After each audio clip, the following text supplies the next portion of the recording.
Good afternoon. I will call the Economic Development Plan Review Committee meeting to order for Friday, April 11th. Beginning in the agenda, we'll start with roll call.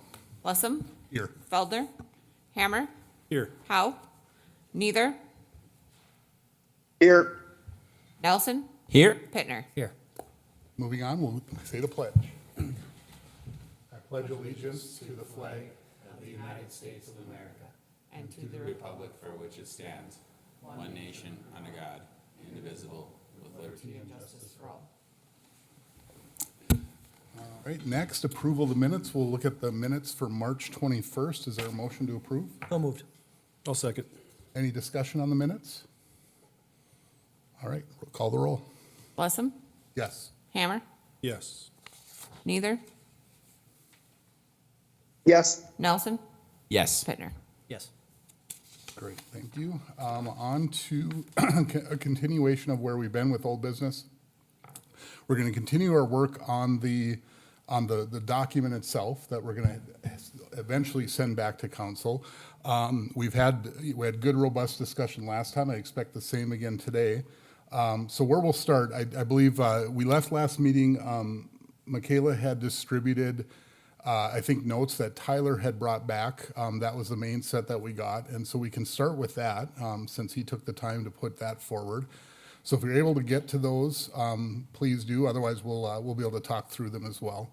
The first item, Tyler made some updates in section 2, which is the economic development success, and just some wording things, a couple fixes, removing the word competition as a main driver, adding in diversifying industry sectors. I guess with that in mind, is there a motion to accept Tyler's adjustments, and then we can have some discussion? I'll make that motion. I'll second it. Okay, we have a motion and a second. So discussion on those. Tyler, if you're able, do you want to talk us through the adjustments you wanted to make there? Absolutely, I sure can. So yeah, it was just increase the tax base, kind of sound as a bad ring to it. So expand the tax base, I think, is what we're after, and then simply diversify industry sectors. You know, maybe not just rely on agricultural and energy and the Air Force base. We want to definitely diversify amongst other industries. So let's conclude my changes. Okay. Any discussion? Yeah, Jordan. Yeah, just a point of order. I had no issues with anything that Tyler had in here, but I had some of my own. I missed the deadline because I was on vacation. I learned that I'm too old for bachelor parties. Well, while I was gone. So, how do you want to marry some of that? So I think what we can do with this, we've got a motion here that's taking a look at Tyler's, and then we can move right on to yours next. Okay. Yep. Paul, if you want to add something? Do you want to provide those as amendments to this And motion? that's fine as well. Yep, And then we that would just be have in to order as well. Handle Okay. one amended motion? Sure. Okay, and I brought mine with too. And mine, I probably had what I had done, and really, I don't really care so much. What I did was I kind of made more like a couple sentences and crossed out a fair amount of them, maybe just to make it a little more concise. Okay. And more, it's whether it's perfect or not, who knows? I mean, we can have a discussion, clarify wording if you want, but I just was trying to, maybe combine a few of them. Okay. Is it something you can pass out to us? Yeah, Okay. yeah, Why don't yeah. we do that?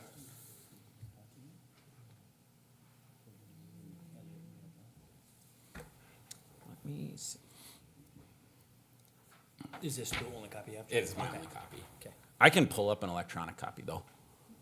that's fine. I can just do this. Oh, me too.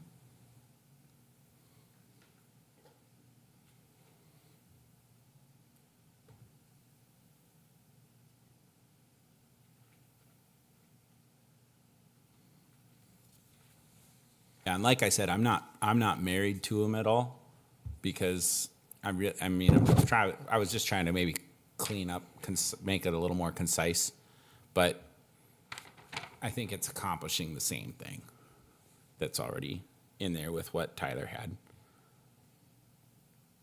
I do like your I do like your changes as well.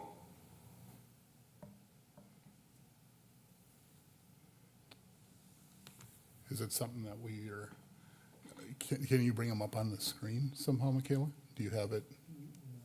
Yeah, I do. Yeah, if you have an email? email copy, you can I email me think I one. might actually.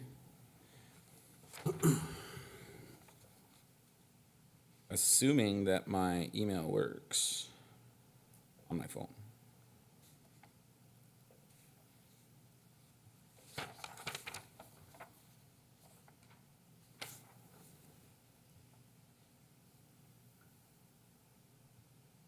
And if mine doesn't, I actually did email him to Tyler before this, so Tyler he would saw it. have a copy of it too.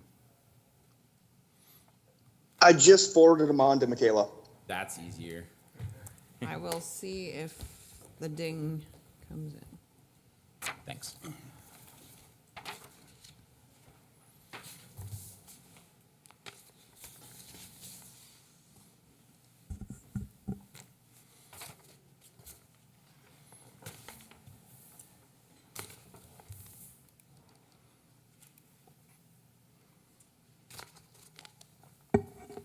Yeah, and I wanted to stress too, that's not a be all end all by any means. It was just kind of my run through it. So if we want to work through and marry everybody's, just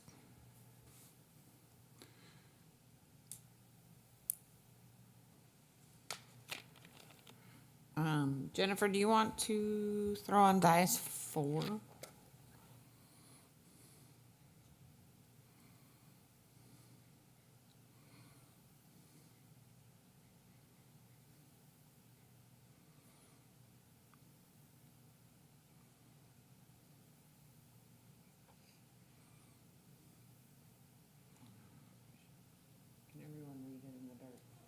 Yep. And so, just to be clear, Jordan, you're also suggesting changing that wording to expand the tax Yep. base? Yep. Okay, you got a few more strike throughs, so we can take a look at those. Yeah, and the strike throughs, I didn't really strike out anything that isn't in the red at the bottom other than restaurant. Okay, so Tyler, right now, we have a motion with your changes only on the table. So you're a little bit in control of where we go here. You know, Jordan can bring his in addition as an amendment, and we can vote on that amendment. Or if you're good with them, you can incorporate them in with us, with your second, agreeing. So we can go either of those directions, or we can finish your motion and have this as a second motion. So there's really 3 paths. Let's just, let's finish my motion and then we can, and then Jordan can make a motion, subsequent motion. All right, so any discussion then on, and Michaela, do you have that one? So what I basically did is I just opened this up, and the only change that Tyler would have had would be to this expand the tax base and then add, diversify, not diversity. And then strike through competition as well. Okay.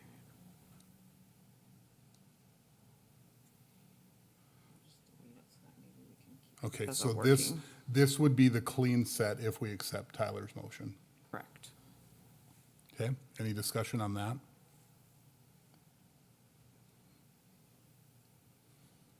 Okay, hearing none, call the roll. Pittner, Yes. Blessem, Yes. Hammer, Yes.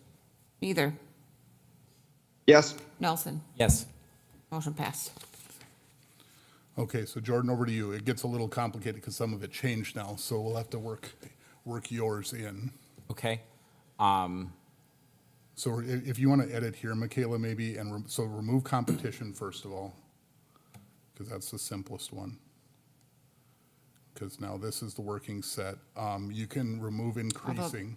Does this one have diversify? If, point of order, yeah. Yep. Sure. So, Jordan, explain to me how you got to the red. Did you just try to consolidate and incorporate That was all of those lines? largely what I tried to do. So again, we really didn't get rid of anything. We just tried to summarize it in the That two was the red. idea. Okay, Yep. so yep. Yep. So just we're making sure I'm missing, there. we're missing Tyler's final point, so we'd want to put that on there, right? Diversify industry sectors. Yep. So add that in, because that's already part of the current set. Yeah, Paul, about the only thing that I eliminated that didn't go into the red was just the word restaurant behind retail. Just it's kind of all the same. We could Can change it. Can I ask why, or the reasoning behind removing restaurant? I mean, one of the things I thought about, you could say change it to like service sector economic development, like not using specific. We're very broad in retail and then restaurant specific. So I think with that, I don't- so let's do this first, because I think we've got it up here. So Jordan, your motion would be to accept these changes, is that right? And then we can adjust from there. So the changes that are on the screen. Yes. So this already incorporates Tyler's changes, and then this is yours on top of that. Yes. Okay. Yep. I'll second that motion Okay. for discussion. All right, now we're into discussion again. So the question I was going to ask Jordan, I believe that entire bullet is related to the idea that the chamber as an organization, as a member-based organization, as well as in their role implementing the city's economic development programs that they manage, that's not a place they feel they can go. So I think that's why we're focused, I think, directly on retail and restaurant in particular. There may be others, which I think is maybe part of the question. But like when you say service sector, I think of my world, right? Like, accounting Sure. is a service-based business. Sure. You know what I mean? So that we're, Or hospitality, or you Yep. use a specific word. I just and this is just my opinion, and it is not something that's worth taking up a lot of time. Like the thought of spending a whole lot of time and effort on economic development for like a chain restaurant doesn't do much for me, but it is what it is. So it's not like it's the end of the world.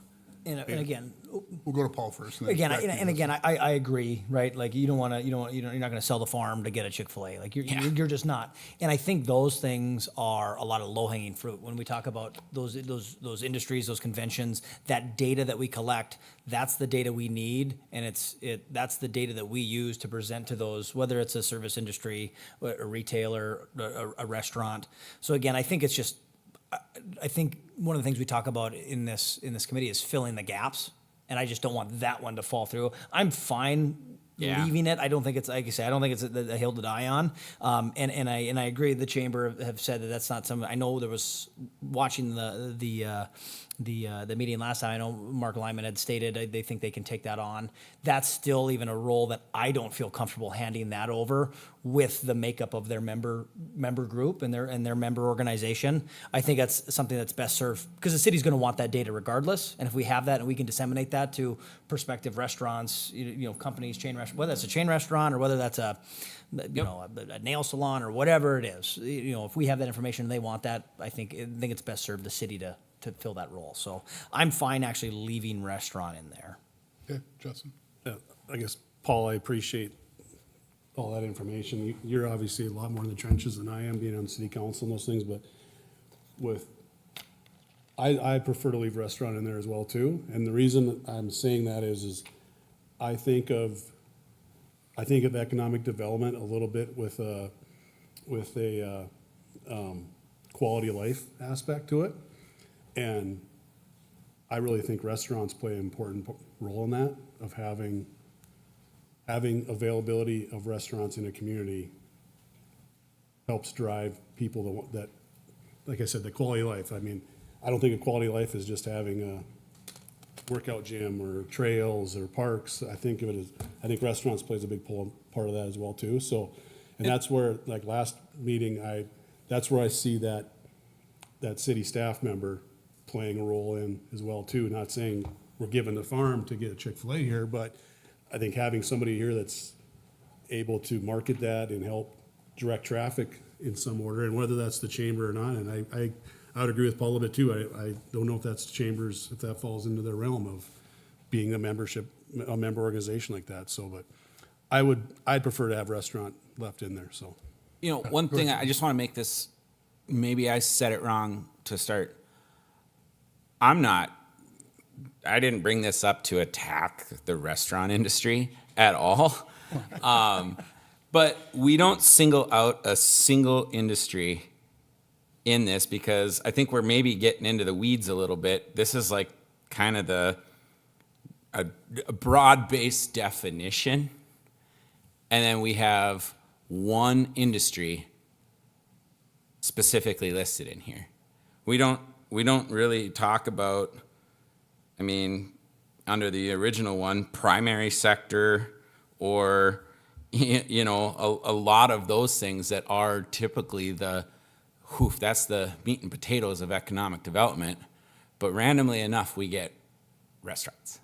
And, you know, like my feelings on the restaurant industry aside, I mean, this isn't the place for, and really it isn't my say on that at all. That's beyond the role of what I'm here for.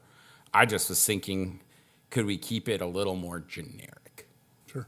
And again, if there's a term or a word that we want to use to keep that generic, I think that's a wise thing, because I'm going to look at, and Mike has gotten these emails before, and they are not to be shared with the public. So I'm going to do my best to not give any names. But when I look through these industries or these businesses that are looking at Minot as a potential place to expand, we do have restaurants, but then we have hotels, we have service industries. You know, so again, if there's a term or we just want to leave it broad, I'm okay with that. You know, retail, restaurant, you know, etc. I don't know what it looks like, but I don't ever want someone to come to the city and say, you know, an industry, a business, a chain, whether it's a hotel or a Burlington Coat Factory or a Chick-fil-A, and say, hey, what can we do to locate in your community? And say, that's not our business, right? Like, don't talk to us. We don't know. Like, I just want to make sure that we have that open door policy, and whether that's through a position or whether that's through policy, I think we need to include it in some way. I just don't want to pigeonhole ourselves. Tyler? Mr. Chairman, thank you. I raised my hand. I'm trying to be formal here. But I would agree with Jason in the sense that I mean, if we're going to start labeling industries, I would say let's label oil and gas and say, hey, we want to go after oil and gas industries, right? And then we got to go down through and mark off tons of industries. So I mean, maybe we could just reword it to say, instead of retail restaurants, to say retail recruitment, economic development, and data collection in that sector. Okay. So I think this is good discussion, and I think in some ways it feels trivial, but I think it actually gets at the heart of what we're even talking about, because the first bullet above it is the one I think that's the main thing we're looking at here. That, you know, like Tyler just mentioned, oil and gas. I mean, all the work that the EDC does at a super macro level, working with the Department of Commerce and the state and everybody, you know, the congressional delegation for that matter, to try to get certain things to happen. There are gaps that right now can't be filled, and I think that's what this was specifically trying to do. It also is specifically trying to cover the idea that we have a contract for this item. You know, we actually have spent money directly with a contractor to work on this exact thing. So I think that's the other reason that it's on our list the way that it is. And so I don't know that we want to lose that, because I think the gap filling is the main point here, right? That's the idea. If we feel that all this work's important, we want to make sure that we find a way to fill that gap, even if it's with a different contractor or a different organization. Jordan. Question I'd have on that, like, we're answering what is economic development success. Can we not do all of the data collection type things that we're talking about in this bullet point without having the bullet point? It's just a task. I mean, is getting that data considered pivotal to answering this question? I mean, I think it is, but I don't know if it's worth spending a whole lot more time on this, where time is limited. So that's just a question I had on it. It's in no way am I trying to, you know, attack on that data collection process. I think it needs to be done ultimately, but I'm not sure that that's how we're gonna say, rah, rah, we've got a great function of economic development right now. Well, I think what it speaks to in my mind is that while we may not think of it as a priority, and we certainly probably won't spend money on it, if a Chick-fil-A opened its doors, I think the populace would see that as a win, Yep. right? So I think we don't want to lose sight of that fact. You know, I agree. there may be things that we don't go after as a city in terms of throwing money at it or programs or whatever it is, but to me, this is, if we want to for me, this is about understanding what the citizens want. And I'm hopeful that all of us as residents of the city fulfill that and bring that idea here. So I don't want to lose that concept. And one of the things, my thoughts were too, and this goes to my overall personal view of economic development. If we accomplish a lot of these bigger ticket items, and we see something like the city goes from a 50,000 MSA population to 70,000 in, I don't know, some pretty aggressive number, maybe Chick-fil-A comes without having to throw a bunch of, a bunch of attraction, you know what I'm saying, without throwing a bunch of sweeteners, incentives, and things like that. Maybe the private sector growth brings some of that in organically. But if we don't give it a chance, it might never happen. That's where I'm like, I don't know, personally, I'd like to see these things happen just because Minot is rocking and rolling and it's the good times and we're bringing in new businesses and people are moving to town and it's become a destination. I think the word regional draw, and those businesses are attracted to a regional draw. So again, give a couple thoughts and then I'll have something else. So again, I one thing I want to make sure I get on the record is, again, I agree quality of life when it comes to this stuff, especially not only with the community that lives here. I was born here, right? I grew up, we've had this conversation before. I thought Applebee's was in every community. I thought that was the only restaurant anybody had because that's all that we had. Like when you went out on a Friday night with your buddies after a football game, you went to Applebee's because that was the only option, right? And I get that. You don't know what you don't know. Now we are host to a lot of young individuals that come with the Minot Air Force Base. And to Chairman Hammer's point, they'd like a taste of home. They would like to have the wide variety. We'd like to be an attraction. We'd like to have what other people have for those things that make us inviting. So again, I do believe quality of life comes into play a great deal in economic development success. Is it measurable? No. But we hear the comments, the feedback of, and you got stuck at Minot, the end of the earth, all that stuff, right? When you get stationed in Minot. So again, I think that having those things, and I don't think we need to throw a lot of incentives. A lot of it is, Michael Scott once quoted Wayne Gretzky saying, "You miss 100% of shots you don't take." Right? And if we're not taking shots and we're not putting ourselves in front of these industries and we're not making the phone calls, we're not setting up the meetings with these people when we're sending staff to these conventions to literally sit down with these vendors. That's what they are doing here and putting our numbers and our resume and our details and our community in their face. They might come here, but we might get them here a couple years earlier. Might get them here before my kids are out of school, might get them before me and my wife retire. So again, I do believe just taking an active role is very important. And with that, I'd like just to provide an amendment that we return restaurant to the motion. Is there a second? I'll second it. Okay. Discussion on the amendment? And the only reason I bring it, I just think we're in the business of filling gaps. I think it's just let's fill that gap, and somewhat for the idea that I just don't have a better word to put in there at this time. I get so let's. I think it's something. I just don't want it to get left on the cutting room floor. Okay. Anything additional on the amendment? Okay. Call the roll. Pittner, Yes. Blessum, Yes. Hammer, Yes. Neither, Yes. Nelson. Yes. Okay, back to the motion with restaurant unstruck. So you can go ahead and fix that, Michaela.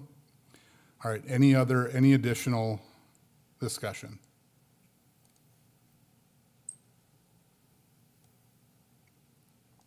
So the big additions here are in the red. So let's make sure that everybody's feeling good about those.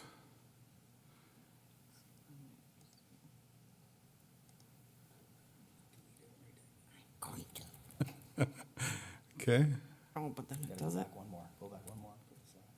there you go. Learning how to use word together. Stop it.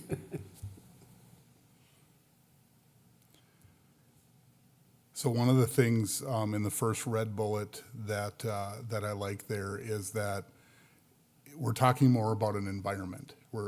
That's bringing in regulatory, removing red tape, making it easy to get through our processes, all the stuff that is high on the minds of city staff as well as the council.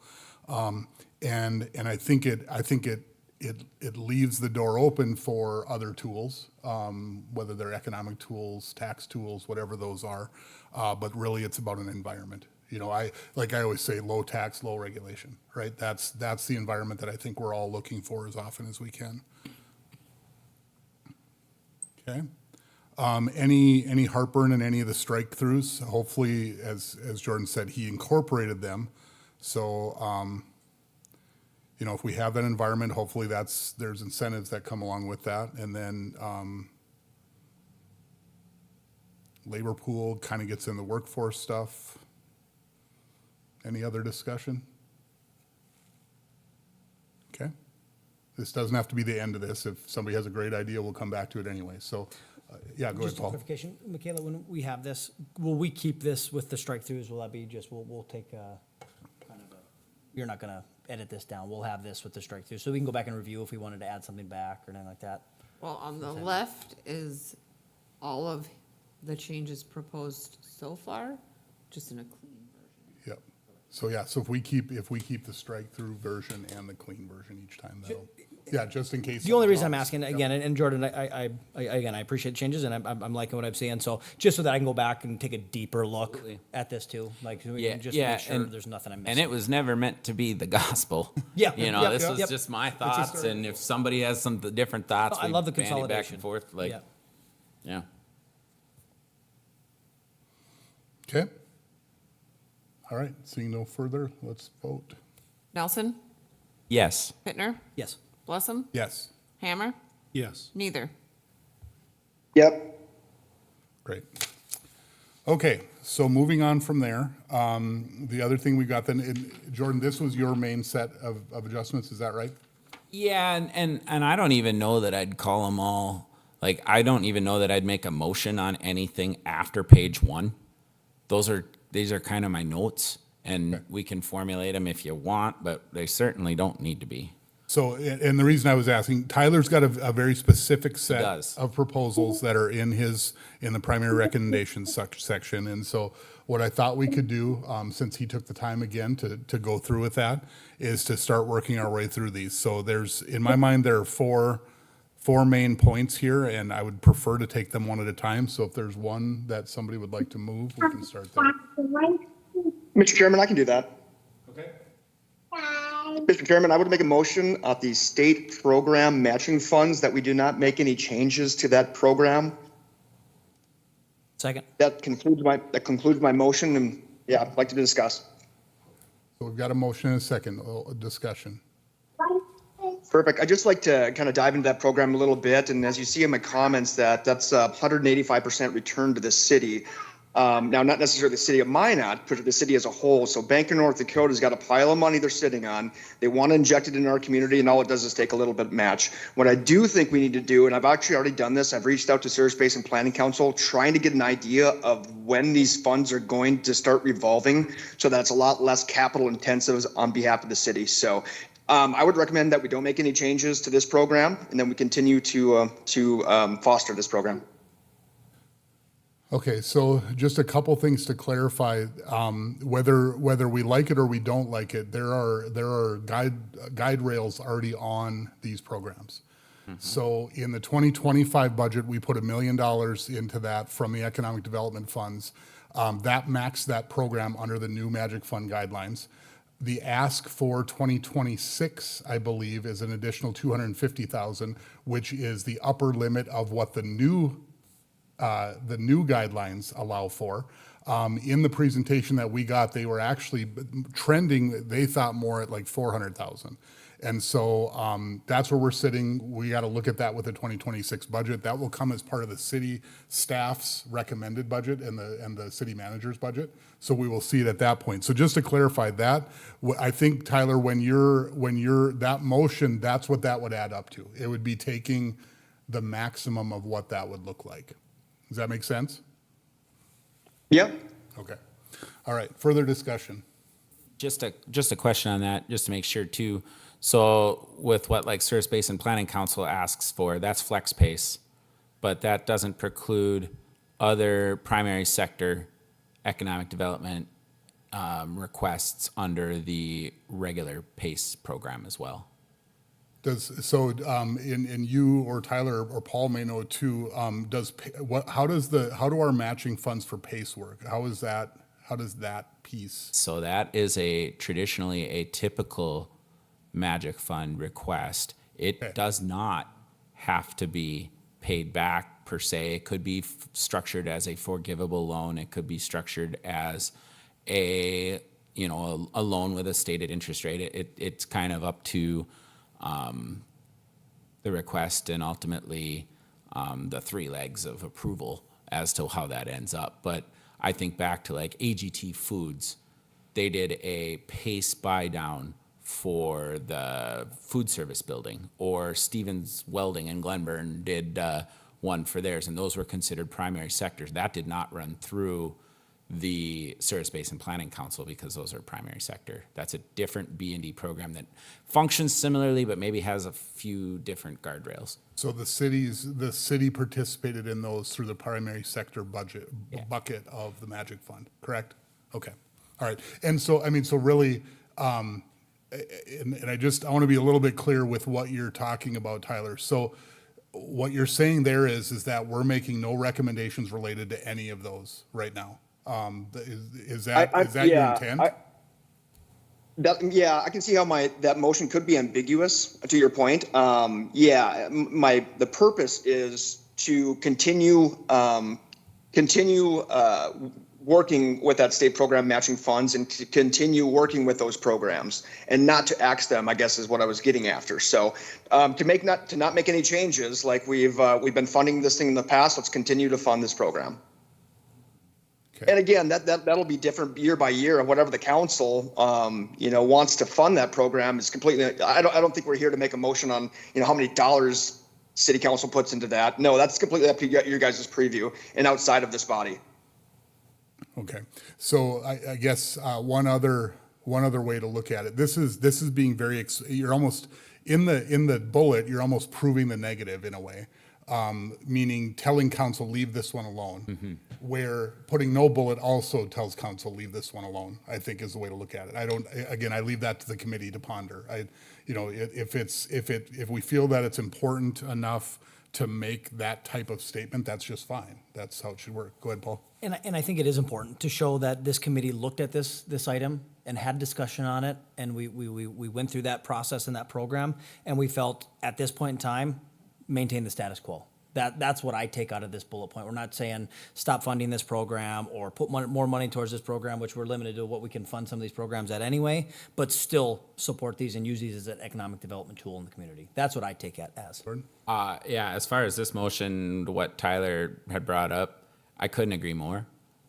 In my mind, all the money that runs through the Magic Fund, any of the PACE programs are, in my mind, they're the best use. Because you get a good mix of, hey, we can attract this primary sector economic development activity to town and we can use it as a tool. And yet through FlexPace, some of your smaller existing businesses have access to gain some benefit through the Magic Fund to invest in their businesses, to expand, maybe to hire a couple more employees. And it's not bringing in 500 employees. I mean, I'm sure we're going to talk about the struggles that would come with some of that. Like if you bring in big companies and housing and everything like that, like it's, 3, 4, 5 here, but I'm as big of a believer as anybody on the planet in the power of Main Street and, the change that you can make just by, fostering expansion of some of these businesses that have been here 50, 60 years. So a question, maybe Tyler, Jordan, maybe one of you guys can answer this. So just so we don't lose sight of what we've got going on here, do you guys know what the source of the funds at the Bank of North Dakota is for these programs? Earnings From Bank of North Dakota. From Bank of North Dakota programs. Mm-hmm. So it's regular banking systems, it's mortgage programs, it's everything else that they're making from I would make the argument that it is a return of tax dollars for citizens of the entire state of North Dakota back into your community. You know, Bank of North Dakota makes its money through making loans for, you know, they buy participations from, you know, banks like mine or the credit unions like Tyler's. And, you know, they, it's not actually like it doesn't quite function like a bank per se, traditionally, but it utilizes the funds on deposit that the state of North Dakota utilizes, rather than the state putting their money with a BlackRock or a JP Morgan Chase or whoever. They have it on deposit with Bank of North Dakota, and then Bank of North Dakota uses those funds to basically supercharge economic activity in the state through the state's financial institutions. And those profits, you know, some of them, obviously, they have to keep a certain capital level. They're regulated by the state. But some of them are going to go to the state's general fund. For instance, when they'll pay a dividend to the state's general fund. But some of them get reinvested into programs to basically supercharge in the future. And that's a prime example would be PACE, FlexPACE, AgPACE, which isn't, it's outside of our purview. You know, and then they use capital to make more loans, and it's that in that function, it functions exactly like a traditional financial institution. So to your knowledge, there's no appropriation from the legislature to these programs? I don't believe so for PACE or FlexPACE. I think sometimes there is for ag because of the water functions that come with that. Like the state water department will provide the down, like that, you know, the B&D's portion of the match comes from B&D's earnings capital. But then that local match, in that instance, some of those will come from the water department. And so because of that, you would have appropriated money going towards that. But that's outside of the purview of the programs that we're looking at here, in my opinion. Because again, you know, the reason I ask the question is if there's appropriations being made that cycle this money Yep. through a bunch of bureaucracy back to the people, we may be better off just letting the legislature lower property tax overall, which they're debating right now. Right. So but again, if it's mainly based on earnings that the Bank of North Dakota is generating in the first place, I mean, it's, you know, while I may not be an advocate for setting up a Bank of North Dakota today, the fact that we have it is an interesting asset that states don't have. Yep. And so it allows us to do things along these lines that can be very interesting. Yep. So one other thing to note with this is, you know, Harold, the city manager, wasn't able to be here today. He's been on record multiple times saying this is one of the best programs we have. This is one of the most leveraged, least risk, best ways of going about some of this work to help out local entrepreneurs and small businesses get rolling. And so I don't have any issue there. One other question for the team. When we say do not make any changes to this program, I want to make sure that we don't want some other changes. So I know that the question's been asked, when will it revolve? We had that discussion when they were in talking about their funding soon. You know, I still have questions in my mind as I see the numbers actually come back and forth. And Jordan, you and I have gone back a little bit on email on this. What does that look like? What do the loss ratios look like? Like what actually happens, right? Is there, when we say no changes, are there actually oversight changes that we would want to bring back? Like, we may love this program and it's a primary bullet we have, but we'd also like to watch this. That's kind of the idea I'm throwing out there. Yeah, and to what you just said, and sorry if I jumping in here, but the last presentation that Service Basin Planning Council did for the Magic Fund for their request that they had this spring here, that actually answered a lot of questions that I've had in the past regarding that. And one of the reasons I asked, you know, very specifically for some of that, you know, modeling businesses go bad, or bad's the wrong word, but they close. You know, I mean, we were just talking about restaurants. It seems like in cities across the country, for every restaurant that opens, one closes, or it's probably worse than that. And that's a function of the economy. That's how that industry in particular works. And you can't have 100 small business loans and not have any go bad. I mean, risk guy. I'm the risk guy at the bank. I wish you could, but it doesn't work that way. And so there's got to be some thought towards, you know, of all these dollars that have been appropriated out, some of these loans are not going to make it, unfortunately. But one of the things I've seen is, you know, banks are, you know, a lot of them nowadays, that local match, because that's going to come back when the buy down period ends, they're escrowing for that money to try and make sure that even if the business doesn't make it, there's enough money there to pay that loan back to Service Basin Planning Council. So what kind of a default ratio does that look like? Because you'll need to know that, because if we think it might fully revolve at some point, but if you take $100,000 in losses, it might not. And then you'll have a hole to fill at some point in the future. Tyler needs. Oh, Tyler, go ahead. Tyler, I got to watch your hand on there. I know Dave had his hand up. Hey, no problem. So yeah, I think to your point, yes, we would like to get some clarification on Service Basin Planning Council on a couple different things. You know, when will these dollars revolve? I've already asked that question. What is the default rate? I've already asked that question as well. I'm just waiting a response. And then lastly, what are the guide rails on this program? Because I think, you know, I think us bankers kind of know, like, okay, this qualifies for this program. It's a downtown property, or it's an expansion to your business. But maybe we should see Service Basin Planning Council's guidelines as far as what qualifies and what does not qualify. So. Okay. And Tyler, to your point, and I don't know that I sent this to this committee because we looked at it when the Magic Fund looked at it.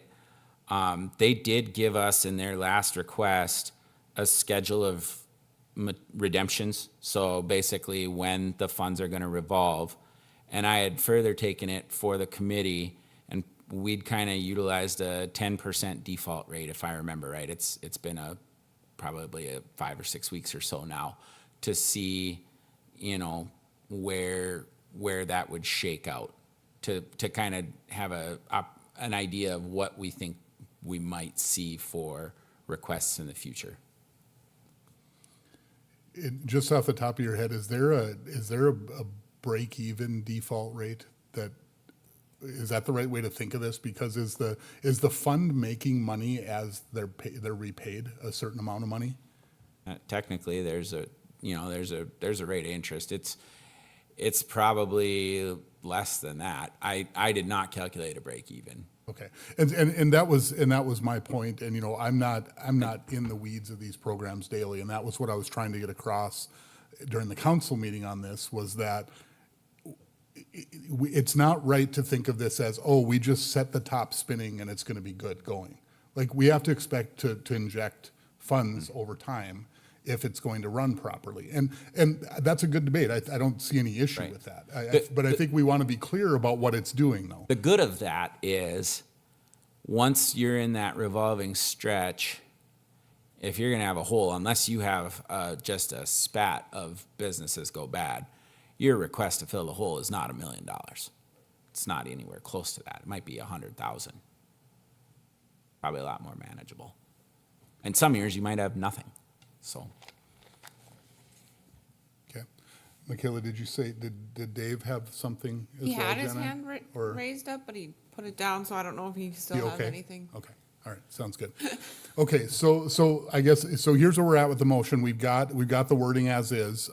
Is there adjustments we want to make to that? Is there, a couple bullets that say, we'd also like to see this reporting? I mean, we get a report, right? The programs, I mean, that's what they were in to do, was give the report and sort of to set up their 26 ask, I think is what the point of that was. So, I guess are we good with how it's worded, or where do we want to go?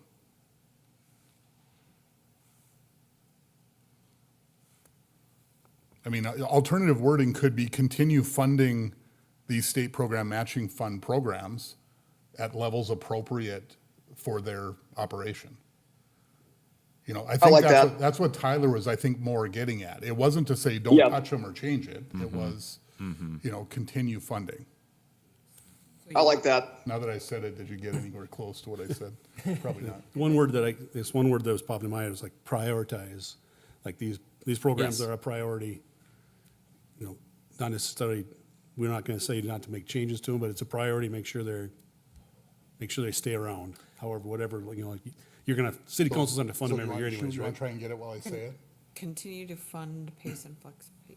And actually, maybe even to incorporate what Justin just said, prioritize the funding of flex pace. And if I may, Pace and flex pace. Mr. Chairman, I think that somewhat is outlined even in the Magic Fund guidelines. And the way the money flows through the system, this is one of the buckets that gets filled prior to, you know, the primary sector, and then it's these types of matching funds are there is a rhythm, and maybe Jen can help me with those Magic Fund guidelines. The way the buckets fill, it's kind of somewhat in a priority line basis.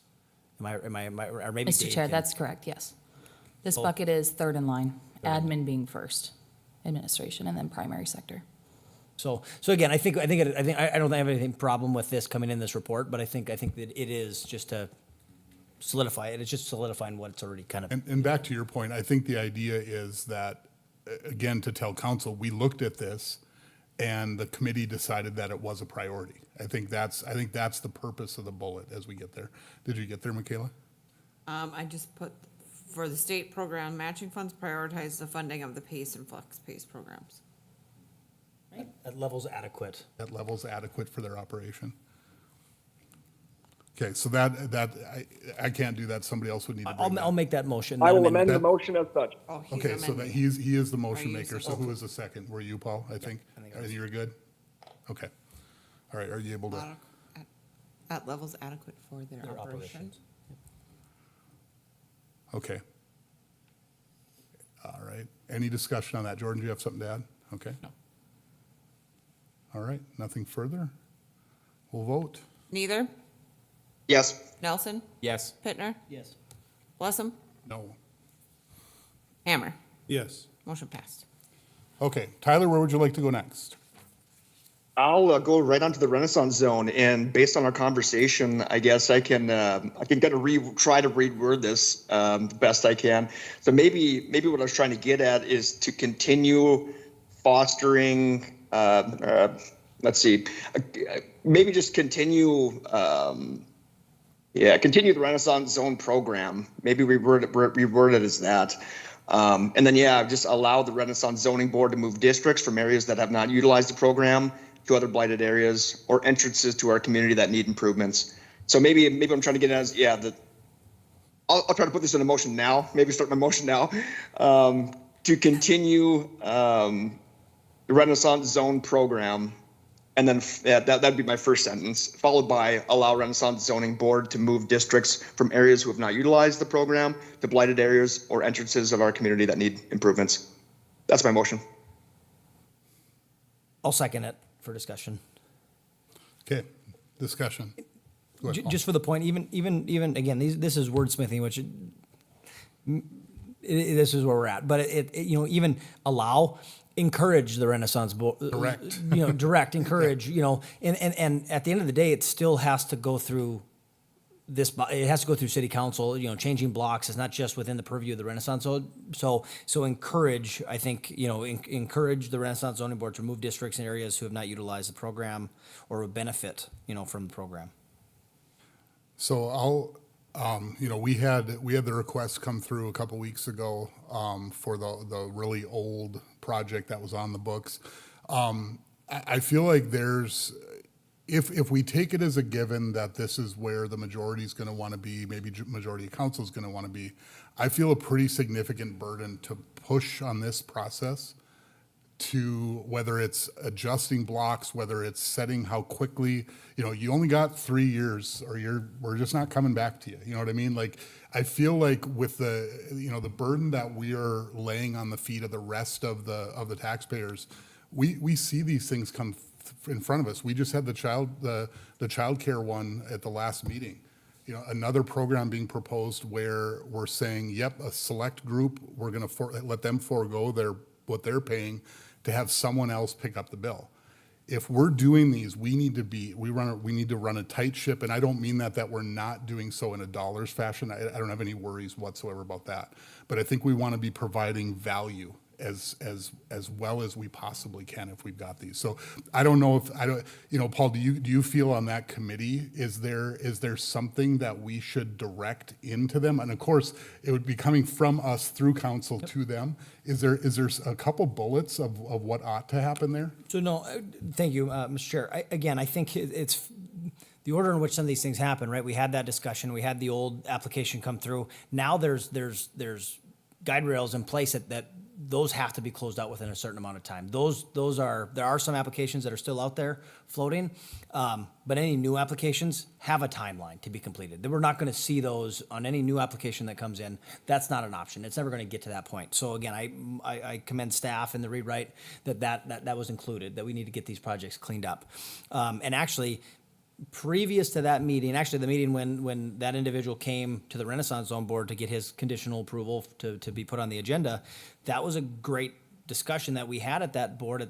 Hey, we've placed some of these blocks into the Renaissance Zone and they're not being utilized. How long do we let them sit there? Do we sit out there and just, it's like fishing with a bobber. You're waiting for something to come by. Well, they're not biting here. We're going to move, right? And that's where I think we need to go. And again, I'm gonna tease this a little bit. Again, if we had a staff member that was pounding the pavement, getting out to these areas that need the Renaissance Zone, that could use the Renaissance Zone, and find an interested segment of the community that would utilize this, I think it would be a benefit. And then when it comes to, again, the childcare one, that was in perpetuity, right? I mean, that was if you're a daycare, as long as you're operating in a daycare, you're good. You don't have to pay property taxes. And I want it to be very clear, and maybe even we want to and I'm not willing to put this in a motion, but a Renaissance Zone investment program, because that's what these programs are. It's an individual comes in with a project and a property wanting to invest, and we know how razor thin some of these margins are on these projects. In order to cash flow or for it to pencil out,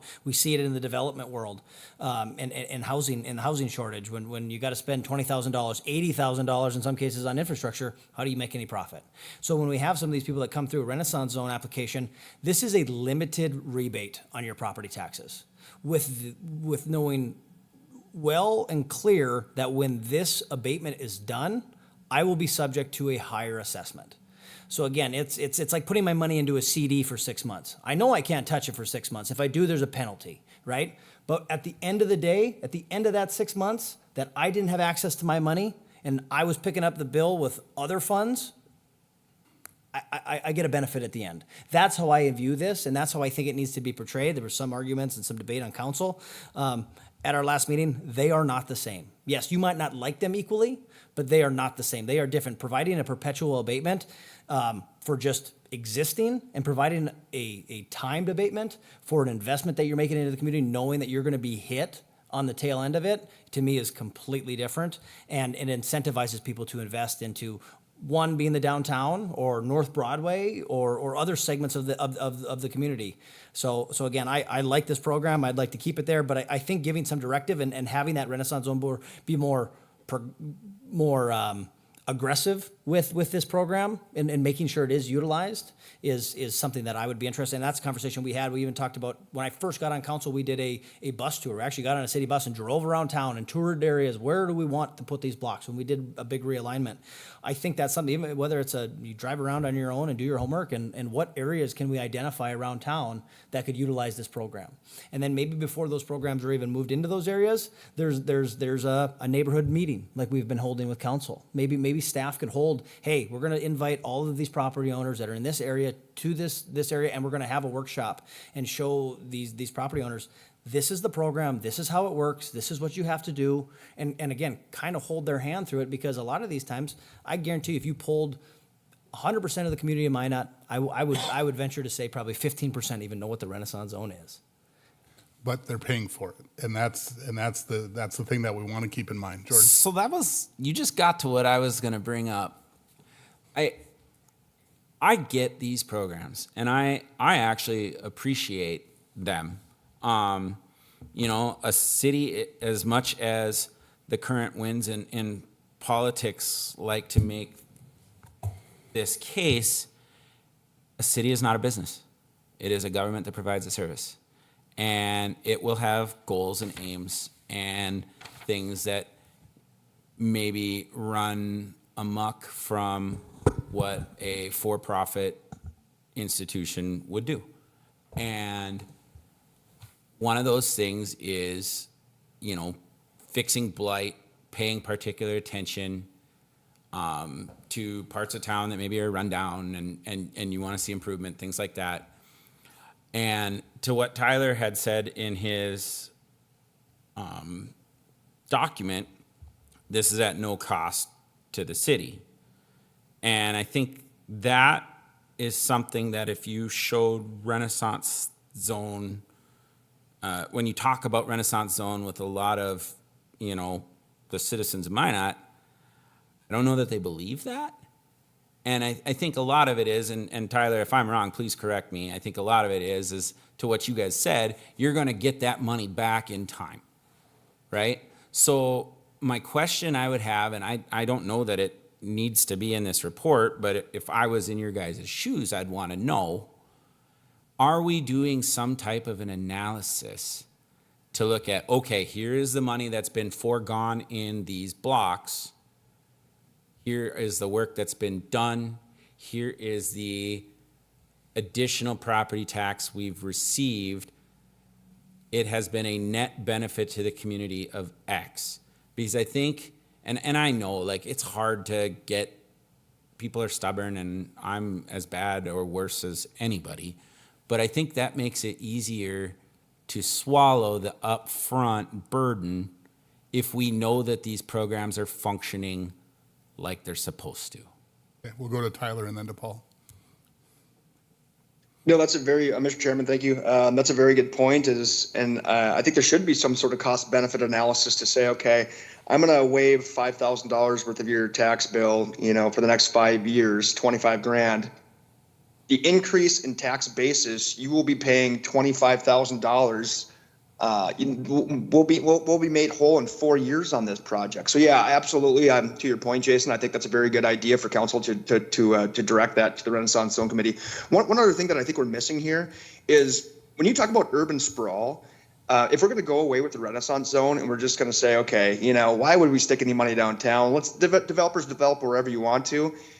The burden of that on the city to keep on expanding outward on new infrastructure and have that put on the city's back is very, very, very expensive.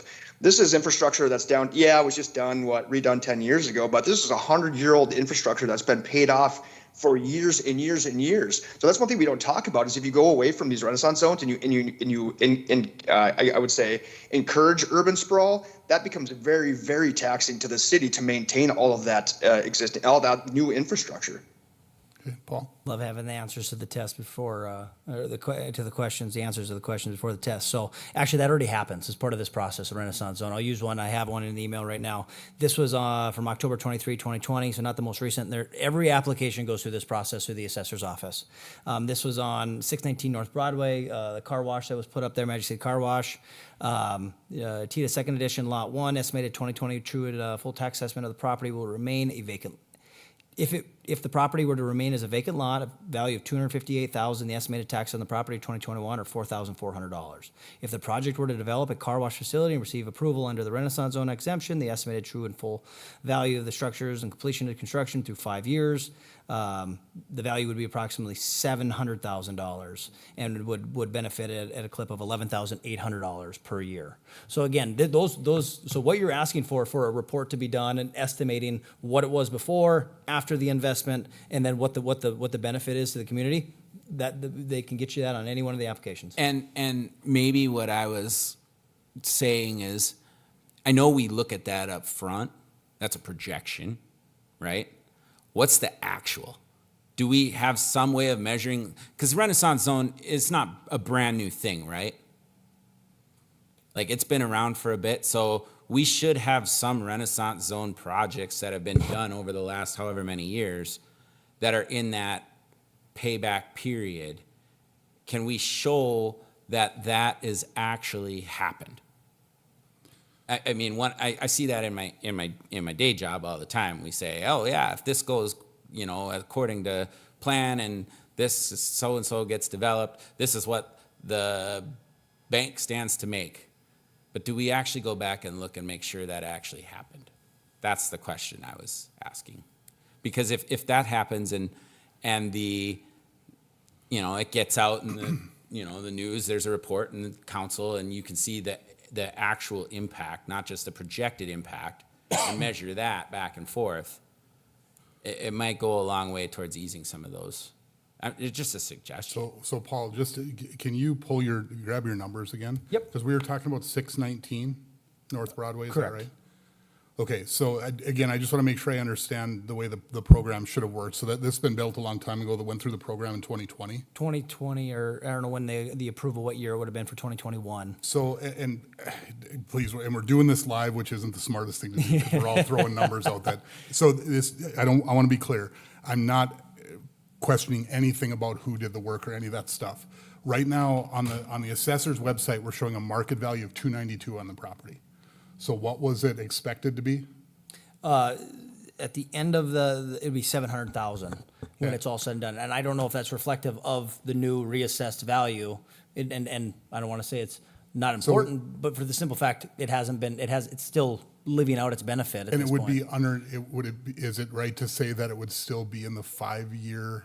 Yes, it would be. Sure. So would we not update the market values during that period? Is that That would be how a we? question for the We'd have to ask assessor's Ryan. office. Yep. So again, I don't want to dig into that because I'm not Yep. casting aspersion with the But a good property. question. But this gets at what Jordan's saying though, right? Like, if we thought it was going to be this, let's make sure it is when it's done, right?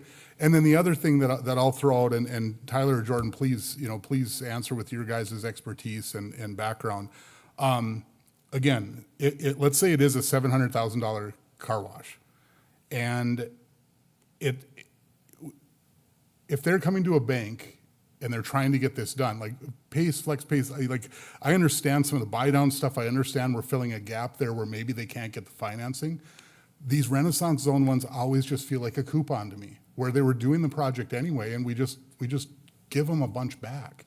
Where if you're in anywhere else in town, you're not getting that benefit. So something to add. If I had a concern about Renaissance Zone, and know this, it's not a hill I would ever die on, but we talk about tight cash flows, right? Like, hey, if it wasn't for this Renaissance Zone deal, it wouldn't make it.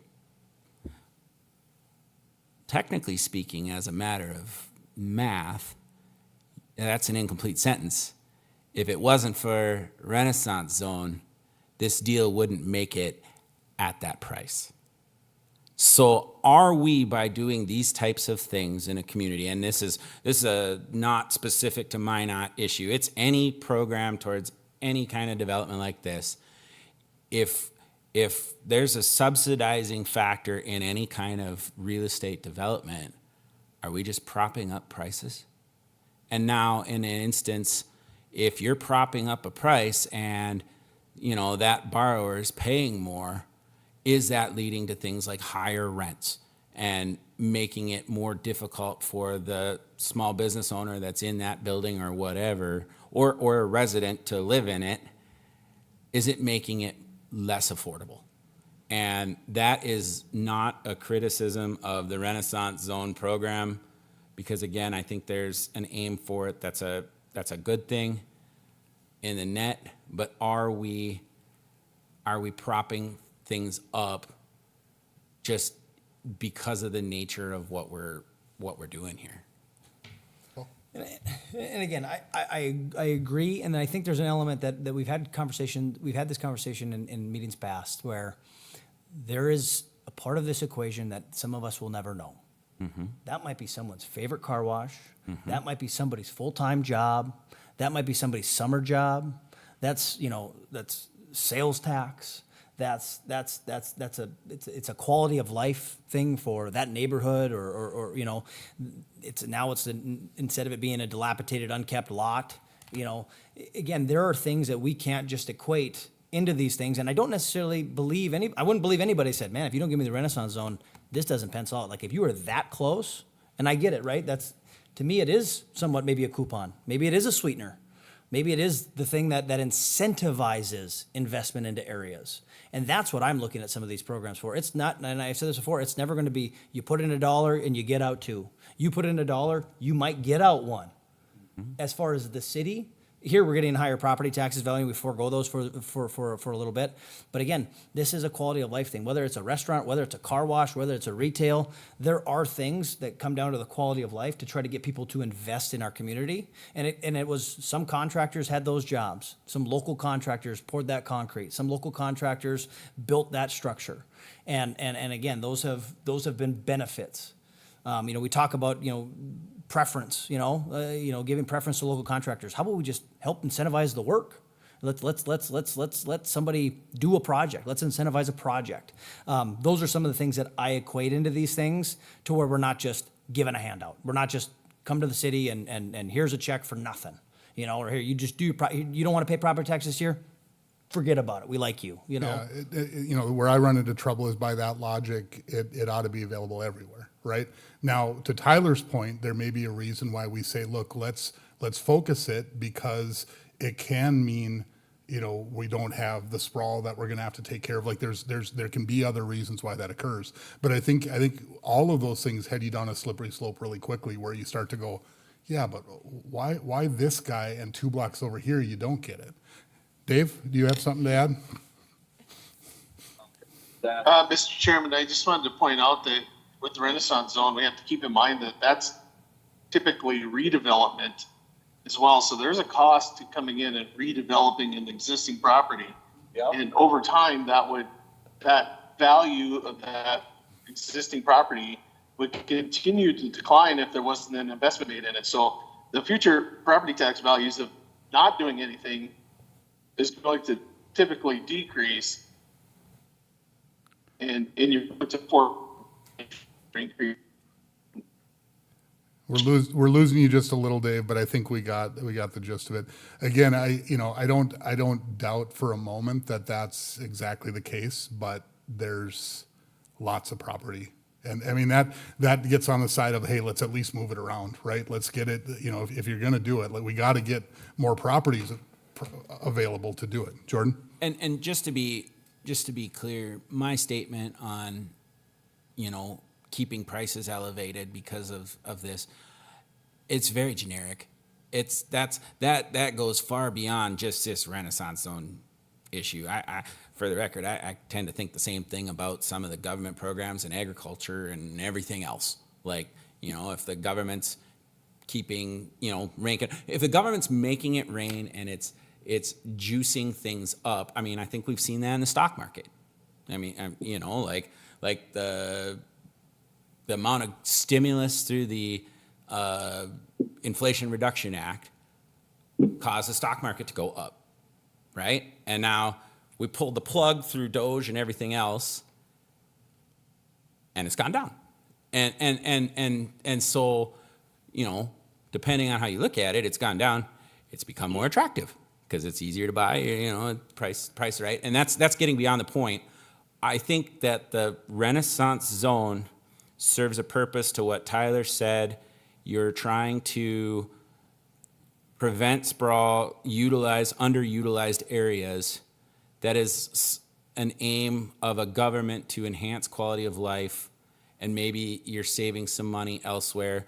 My only thought was, as this goes, if it started in 2020 and you're starting to get back into the time where we're going to recoup what we put in, just to make sure that we're looking at, hey, if we said we're going to recruit this, let's make sure we're actually doing it and presenting that to the council so that you can make informed decisions on it.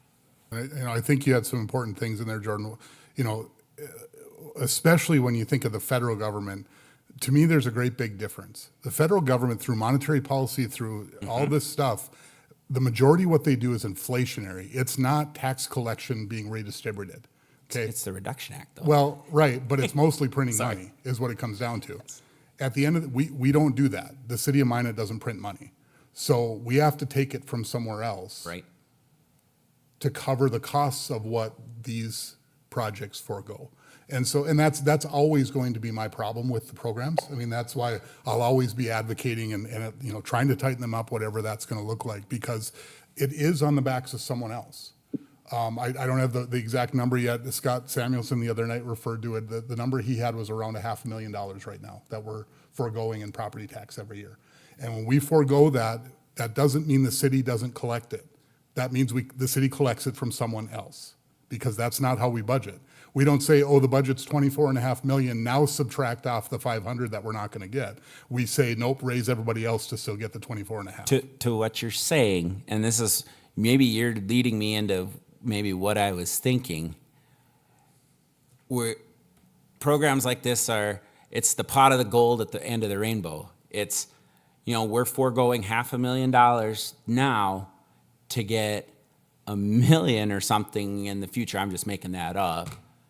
But to what you said, you don't budget 10 years from now. You're budgeting every year.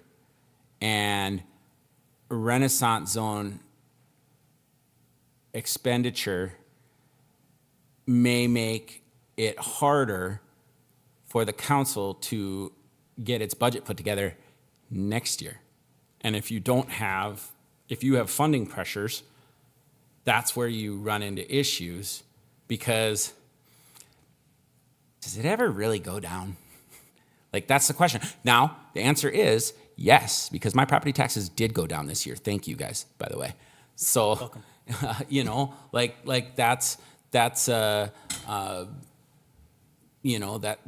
something that's encouraging. But, you're spending $500,000 and you're having to come up with, it's a $500,000 hole, just like if you would go buy an excavator, right? Like you have to spend that money somehow. And so, everybody's paying for it up front. I just want to make sure that if we are paying for it up front and kind of acting as a pseudo bank, if you will, we're giving a benefit to get something back in the future, to get paid back, kind of like a loan, if you will, that we're actually collecting and making good on that. I'm going to jump in front of Dave. He's had his hand up, but I'll jump. So again, another couple examples that I'll put out there. And again, this is math in real time, so bear with me. Again, one of the applications that our council approved not long ago, Spectrum Fitness, currently assessed at $6,300 a year. Over 5 years, we'd forego $31,500. Okay, future assessment, projected assessment, $12,800. So in 2.4 years, we would make that money back at the end of that 5 years. And then then it'd be gravy, right? And then we'd have gravy. Then that's when that really pays off. Another one, Melinda's building downtown, Ascend Wellness, currently assessed $5,600 a year. You're looking at about $28,000 over that 5 year period. If there was no investment made and didn't do the project and we stayed status quo, be about $28,000. End of that period, be about 80. The projected tax revenue is $8,900. So 3.1 years, we would make that money back and then be benefiting from that investment and that increased value, that investment that someone made into their property that we've incentivized through this program. Would they have done it without it? Possibly. We can't know that. I mean, and again, if this is a tool in the toolbox, along with some of the other programs, whether it's PACE, FlexPACE, facade improvement program, these are tools in the toolbox that allow people to encourage investment in our community, and that's how I view them. And so just to clarify one thing from last meeting, and I know you couldn't be there, Paul, and weren't a part of the discussion, but all of this is why I felt strongly, and still do feel strongly, by the way, I want to have this discussion at the council level, that if we're going to do this, there's no question this is an economic development program. No question whatsoever. We collect sales tax that the people have approved to do exactly that. I would really like to see those dollars used to essentially bring the general fund back in balance for the dollars. So if it's $500,000 this year, I'd really like to see us do that, because at least that's something that people are choosing to do. Otherwise, it's us choosing for them which properties we want to help and which ones get that benefit. Because you just mentioned it, Paul, and it's the issue with all of it. Would they or wouldn't they have? I don't know. Would Spectrum have done it? I would like to think it's going to be great for their business going forward to revamp and redo and roof and all that stuff. Hopefully it's going to pay off for them. I assume it will, or they wouldn't be forking the money out themselves. But they're asking, they're asking each of us as property owners. They're asking, I throw my kids into this every single time. Young adults trying to make their way, buying as little as they can, hoping they can make the property tax every year. they're footing that bill for that business to revamp and put a new roof on or whatever it is that they're gonna do. That's who's paying for it. So, and yeah, hopefully it pays off. Hopefully it's gonna come back down the road and it's gonna be better. But it would be better for everyone if they had just done it and not asked, right? Because that's the point of it. Jordan? Well, and I think to what you're saying, and I think, and I don't want to take up, because I know that Tyler's got his hand up there too. I think that what the average person's frustration with that is so say that you have a net expenditure of 500,000, and then going forward, once you get into the repayment phase, because this kind of functions similar to the FlexPace deal with Souris Basin. It's kind of a revolving thing, right? Like you put the money out up front, you get it back in time. What I think the average person's frustration can be, and whether it's well-founded or not, I don't know, is if we put out that 500,000 up front and we get to a point where now we're bringing back 800,000, are they seeing a future benefit of that on the property tax? Or did we just find another, whatever, 300,000, whatever that number is, to spend and grow government? Well, Paul, I think that's the whole side of this. That's on us, right? Yep. Like the whole point of this, everything we have in those goals, and that's really a lot of what I wanted to get in there. The whole idea of increasing the tax base, or expanding now, the word that we're using, is predicated on the idea that somewhere down the road it pays off. Yep. Because everybody feels a little benefit. Everybody has a little bit less of the pie that they have to pay, right? The people haven't felt that yet. I mean, if anything, we're still on the upward trajectory, even with the minor things we can do along the way. And don't get me wrong, flood and NAWS are a big reason for that. It's not directly even on just the elected officials' side of things, or the city or the school or any of that. Circumstance has gotten us to.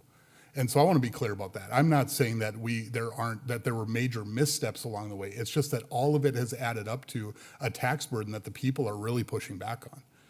But yet the one thing I would say to that, and again, I'm commending you guys as a council, my property taxes did go down. And I'm only speaking for myself because I don't know the dynamics well enough to know that that probably didn't happen for everybody in the community. I don't know many people outside of Minot that happened. And frankly, I think that's kind of cool. Can they go down further? Sure, hope so. But it's a start. And when I say it's a start, yeah, maybe it wasn't a lot, but they didn't go up 5%. Now, it probably will, because I live by Hovind School and I just read that my valuation's going to go up. But hey, my house, I tracked the value of it, and it's not what I paid for it either, and that is what it is. Yeah. Tyler? Yeah, just some final comments. Like, you talk about FlexPace, you talk about Renaissance Zone, you talk about the facade improvement program. These are all tools in our toolboxes. We can either have a blighted downtown without these programs, or we can have, regardless how we feel about these programs, you can't argue that they're not working. Downtowns came a long way in the past 10 years. Also, if you were telling me as a developer, okay, my budget's $2 million, and I can build a property off, new development outside of downtown for $2 million, or it's going to cost $2 million to renovate an 100-year-old facility in downtown Minot, I'd say that's pretty risky. So some of these programs actually make it palatable to gentrify, to retrofit some of these 100-year-old facilities. You pull down a wall and all of a sudden there's asbestos or something back there that you don't know about, and you're going, oh crap, there's another $200,000. So these programs only make it palatable to develop in downtown. And again, we can either have a blighted downtown or we can have a nice downtown. And I believe it is turning the corner. With that, Mr. Chairman, I'd like to call the question. Okay, so can you bring up This would be the motion right here, as long as, I know that you had the word allow and Pittner had mentioned the word encourage, so I was gonna kind of Sounds good to me. make sure You that guys are that good? was Yep. appropriate. Okay, yep, so the motion maker and the second both agree for that, so, okay, we're ready to vote? Go ahead, Michaela. Neither. Yes. Nelson, Yes. Pittner, Yes. Blessum, No. Hammer. Yes. Motion passed. Okay, committee, we're at 2:20, so just with that in mind, Tyler, where would you like to go next, or if anybody else wants to jump in? Yeah, we can keep on moving down the list if you don't mind. But the next one on my list was the home builder tax credit. Again, I feel I guess I can put a motion on the floor first, and then we can discuss it. So I would like the city of Minot to continue in the home builder tax credit to continue that program. Second. Okay, we have a motion and a second, discussion. Okay, so I want to make sure that I'm clear again. There's two programs. Is this hitting at one of them? Because one of them is about the builder, the other is about the person moving in. Am I correct with that? Or is it all one program? Isn't it one program? I think it's one program, and the developer has 1 year, and the homeowner has 2 years. Dave on? Dave, phone a friend.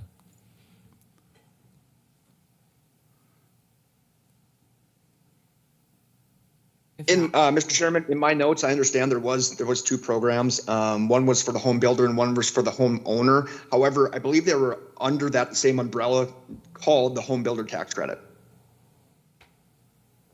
Okay. Discussion? Go ahead, Paul. Again, I think the intent of Tyler here, and I'm not trying to speak for him, but I think the city participates in this program. We just want to see continued participation in this program. So again, the idea is the committee looked at it. Yep. And we believe that it's functioning the way that it should. Now, with a few of these things, Renaissance Zone's one where it's authorized under state law, and we have to implement it under certain parameters, how many blocks we can have, how many islands, all that kind of stuff. And so what the motion before this is, hey, keep going, maybe encourage continuing to look at it, right? With this one, I don't know that there's a lot of adjustments that we would make locally other than to turn it on and off. So I think our essentially what we're saying here to the council is don't turn it off, right, Jordan? One of the things I was going to bring up, just in general with all of our progress through this report so far, unless I'm missing something, we have not, and this is maybe just point of order if anybody's watching, we have not recommended anything new. No new money, no growth of government per se. We're just recommending so far the things that we don't want to see get cut potentially down the road. Am I correct in saying and that? really, to a certain extent, leaving the status quo in place, which leaves us on par with most of the other cities in the state. Yep. Because that's the other big argument that I get from people is that, well, yeah, I mean, maybe if we did believe that the Renaissance Zone didn't make sense for Minot anymore, we could cut it, but we're immediately uncompetitive with the rest of the cities. I tend to say that's probably not as big a factor as some might think that it is. I don't know that there's a lot of, Justin talked about a case where you guys actually made a decision, across cities, but I don't think there's a ton of those. I think most people are looking at, look, I want to put something together. I'm going to do it in Minot. Should I do it in downtown? Should I do it on the edge of town? I think that's more of the question, and we just had some of that discussion. But again, I think you're right though, Jordan. I think that's where we're at so far, and that's okay. Mm-hmm. One of the big reasons why I wanted this committee in the first place was to have these discussions, because I think we do need to do them periodically. Now, if I were king for a day, I might do it different, but that's why we have a committee, and that's why we vote. And so that's how we're going about this. So I think that's gone well. I think that's how it should go, and the council will get that information back. So anything, yeah, go ahead, Paul. Just to parlay that conversation, and those, I think this is a testament to the council that, hey, we've done our homework. The city isn't just, and again, let's be honest, if you want to run for city government, you need to bring up parking garages, you need to bring up economic development, you need to bring up high taxes, and those are your buzzwords. And economic development is one of them. The city is doing its homework. The city is putting a committee together. Are we doing it right? Are we happy with what we're doing? And so far, the way the votes have gone, to your point, of the subsection of people on this committee, well, we're pretty happy with what we're doing, and I think we're doing it right. We should continue to maintain these practices because we feel that there's a benefit to the citizens and the taxpayers. And I think that's the message that so far, and that could change, but so far the votes have said, hey, I think everybody that's involved in this committee so far the overall, through the votes, has been, keep doing what you're doing. So again, no, I agree. We haven't, maybe there's gonna be an audible, and we're gonna come up with a really great idea that's gonna just, make us the boom town, and I'm here for it, so. Okay, any further discussion on this one? So I guess one of the things I would throw in here, we may want a little bit of wordsmithing, even if it's just to bring it into alignment with the others. Okay, Michaela, you've more or less got that. Continue the home builder tax credit program. Yeah. Yeah, I mean, because again, there aren't a lot of parameters to that anyway. We just essentially turn it on or off, so. Okay, yeah, go ahead, And Jason. I think Brian's got he does a lot of training, and I think through some of his presentations, I want to say that he had something planned for developers and things to help sell that maybe a little bit more, Yeah, or Brian educate Billingsley, yeah. educate more on that kind of stuff, so. I do know that there's the developer kind of classes that he's planning to try, for those that are interested in doing, whether it's property development, whatever that's going to be, to try to help them understand the process. Yeah, you're dead on there. Okay. Anything further? Mr. Chair? Yeah. I did look it up. Okay. There is a builder's property tax exemption, and that is for the first full year. And then the homeowner's property tax exemption for the following 2 years. Well, I guess, for once it's occupied by the homeowner. So there are two separate ones, so if you want to wordsmith And that. they, in and they there. and they're separate programs. Yep. So the one we're talking about here is, at least the way that Tyler had it. Tyler, do you want to amend your motion to include both of those in the same idea? Absolutely, yes. What were they called? So Jenna? Jenna, can you give us the names of the two again? Yes, first one is builder's property tax exemption.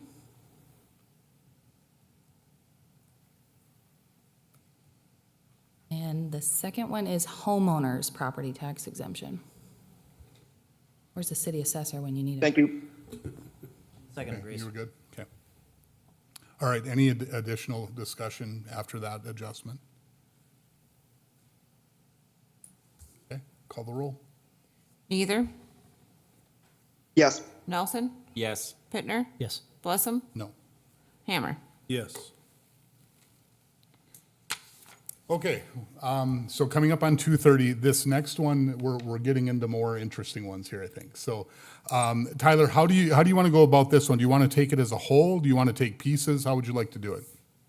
It seems, Mr. Chairman, I would like to make a motion that city council consider additional residential developer incentives such as, and listing those 3 bullet points, special assessments, developer tax credit, or developer rebate.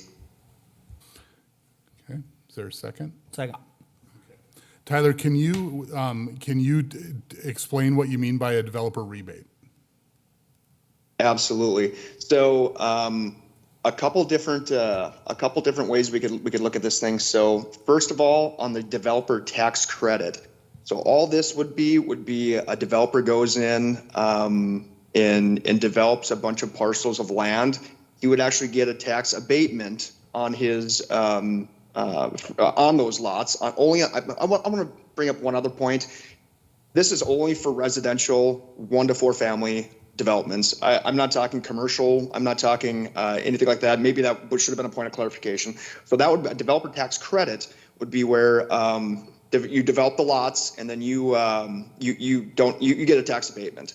Now, a developer rebate is a little bit different. A developer rebate, and it would be where the city is going to pay that developer for building those lots. And it could be up to 2 years of the 2 year, I guess, at the tax rate of 2 years.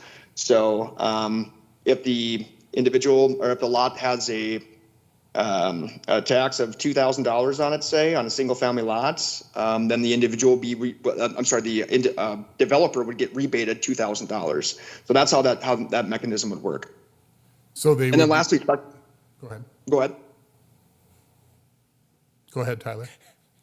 Oh, and then just lastly, the special assessments it's very simple. Just the city would bear the cost of the infrastructure up front and actually be part of that process, no different than how Bismarck, Fargo, or Grand Forks develops. So, and again, my motion was just to consider these 3.